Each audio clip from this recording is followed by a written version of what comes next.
तो स्टूडेंट्स, आइए इस वीडियो में हम समझते हैं कि कार्टेशियन कोऑर्डिनेट और पोलर कोऑर्डिनेट में क्या फ़र्क होता है।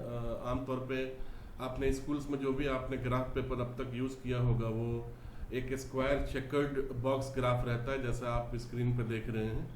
इस तरह का ग्राफ होता है और हमको एक्स और वाई प्लॉट करने के लिए दिया जाता है, या हमें कोई एक इक्वेशन दिया जाता है और ये बोला जाता है कि उसको आप ग्राफ पे प्लॉट करिए। तो जो नॉर्मल कन्वेंशन है उस हिसाब से हम x को इस डायरेक्शन में, यानी कि 0 से राइट हैंड साइड अज्यूम करते हैं और इस इधर हम पॉइंट करते हैं। जैसे इस ग्राफ पे आपको जो मिनिमम बॉक्स दिख रहा है वो 5 का इट इज़ जो है वो आपको मिनिमम जो बॉक्स दिख रहा है वो 0 से 5 का एक यूनिट है, और फिर उसके छोटे यूनिट हैं जो 0 से 1 के यूनिट है।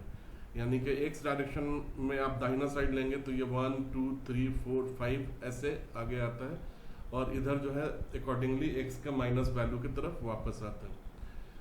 और अगर आपके पास कोई इक्वेशन है तो वो इक्वेशन डिसाइड करेगा कि जब आप एक्स वैल्यू सेलेक्ट करेंगे तो वाई की वैल्यू क्या होनी चाहिए, और उस हिसाब से आप वाई, अगर वाई पॉजिटिव है तो उसको ये ऊपर के डायरेक्शन नॉर्थ के डायरेक्शन में मार्क करते हैं, और अगर निगेटिव है तो साउथ के डायरेक्शन में नीचे के डायरेक्शन में मार्क करते हैं। तो ये नॉर्मल ग्राफिंग सिस्टम है जिसको हम कार्टेशियन कोऑर्डिनेट यानी कि नॉर्मल जो सिस्टम है वो ये दिया हुआ है यहाँ पे। लेकिन एक पोलर फॉर्म होता है, वो मैं आपको दिखाता हूँ।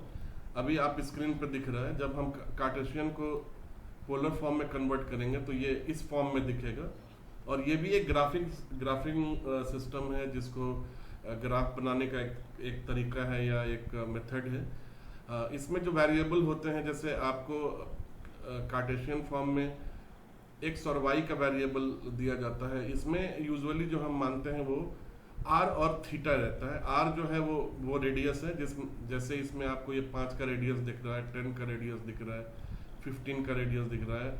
हर 5 यूनिट में ये आपको ब्लैक लाइन से जो दिख रहा है, पहला वेरिएबल ये होता है, और दूसरा वेरिएबल ये थीटा होता है जो डिग्री में दिख रहा है, 0 डिग्री 30 डिग्री।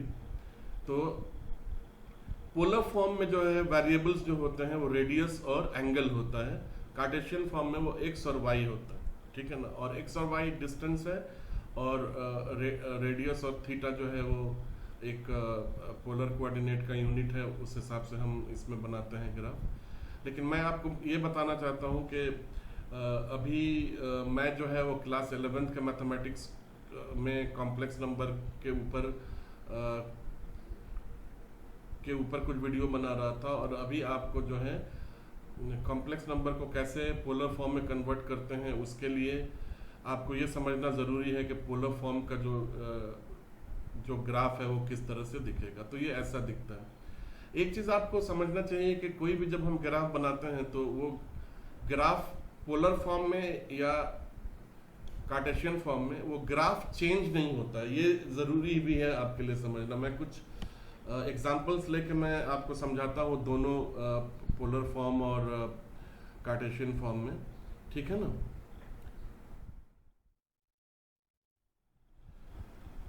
तो आपने अभी थोड़ी देर पहले देखा कार्टेशियन कोऑर्डिनेट और पोलर कोऑर्डिनेट विजुअली किस तरह से दिखता है और उसमें क्या वेरिएबल्स इनपुट किए जाते हैं। तो अब हम समझते हैं। एक छोटा सा ग्राफ आपके लिए मैं बनाता हूं और उससे समझते हैं। मैं एक कार्टेशियन कोऑर्डिनेट सिस्टम पे एक ग्राफ बनाता हूं, x plus Y is equal to X plus 5 का, और वो ग्राफ आपके स्क्रीन पे यहाँ पे दिखने लगा। ये ब्लैक कलर का ग्राफ होता है। अब पोलर कोऑर्डिनेट में कन्वर्ट करने के लिए हम अक्सर जो है जो हमारा रूल है वो ये है कि x को जो है r cos थीटा और y को जो है r sin थीटा हम अज्यूम करते हैं। तो अगर x को r cos थीटा और y को sin cos थीटा अज्यूम करके अगर हम इसको पोलर फॉर्म में कन्वर्ट करेंगे तो ये ग्राफ बिल्कुल ऐसा ही रहेगा, इसमें कोई चेंज नहीं आएगा, जैसा आप यहाँ पे देख सकते हैं, ठीक है। और ये जो वीडियो मैं बना रहा हूँ उसमें मैंने कंप्यूटर सॉफ्टवेयर का हेल्प लिया है, तो इसलिए ये कैलकुलेशन कंप्यूटर कर रहा है। लेकिन अगर आप ये कैलकुलेशन मैनुअली भी करें तो आपको रिजल्ट बिल्कुल यही मिलेगा, ठीक है।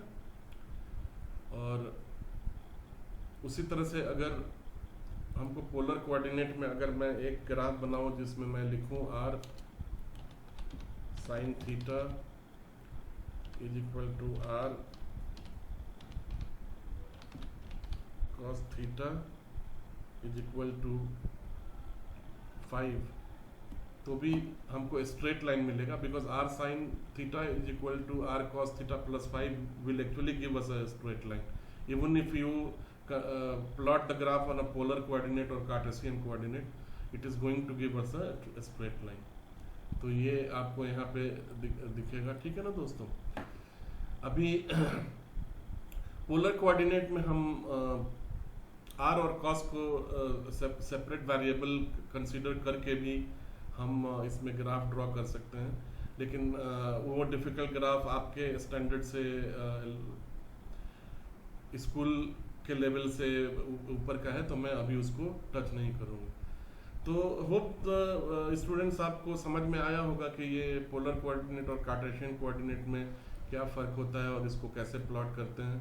अगर आपको ये वीडियो अच्छा लगा तो आपसे रिक्वेस्ट है कि चैनल को सब्सक्राइब करके लाइक बटन प्रेस कर दीजिए, और सब्सक्राइब बटन के पास एक बेल आइकॉन बना है, अगर वो बेल आइकॉन आप प्रेस करेंगे तो हम आने वाले वीडियो का इंफॉर्मेशन आप तक ईमेल के ज़रिए आप तक पहुंच जाएगा।